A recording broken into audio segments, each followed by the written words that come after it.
Another personal pleasure goes to the next Peabody Award, CBS News Sunday Morning, The Way Home. Two women who lost limbs while serving in Iraq are the centerpiece of this report by Kimberly Dozier, herself a casualty of the war. I told my parents to cover up the mirrors in the bathroom. I said, Mom, put towels over the mirrors. I don't want to know what I look like, but obviously I had to go to the bathroom. But one of the towels in the bathroom fell down and I didn't know it. And I walked in and all of a sudden it was just like, I was seeing a ghost. I felt like I was looking at someone else. When did it become you again? There was a point where I just said, my life's going to go on. I can either sit around and be upset about this and feel sorry for myself, or I can move on. But moving on is harder for female combat amputees because they say they don't get the instant recognition or moral support that a male soldier does.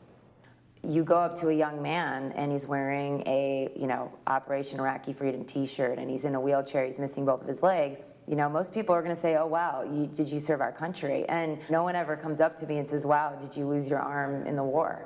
Ladies and gentlemen, Kimberly Dozier.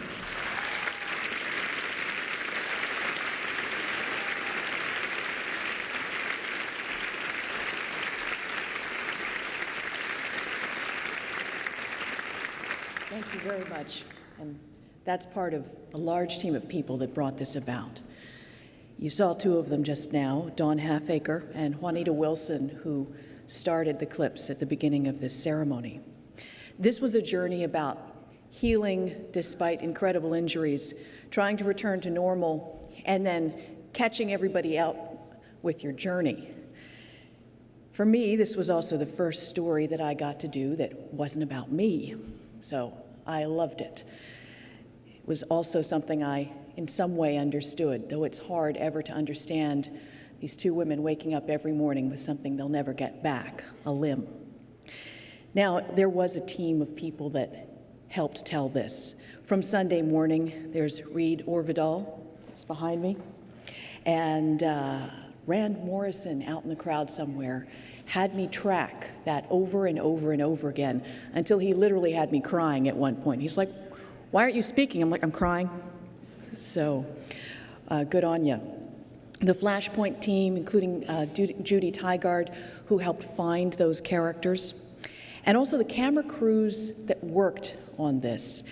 Chris Albert, Benson Ginsberg, George Christian, and soundman Dexter Leong.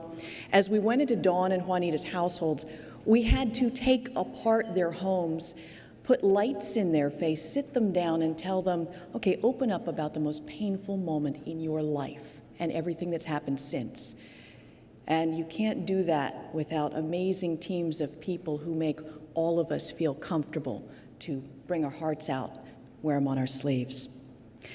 So to those who gather the sound and the pictures somewhere out there, to Paul and James, who will always be with me when I work, I salute you. Thank you.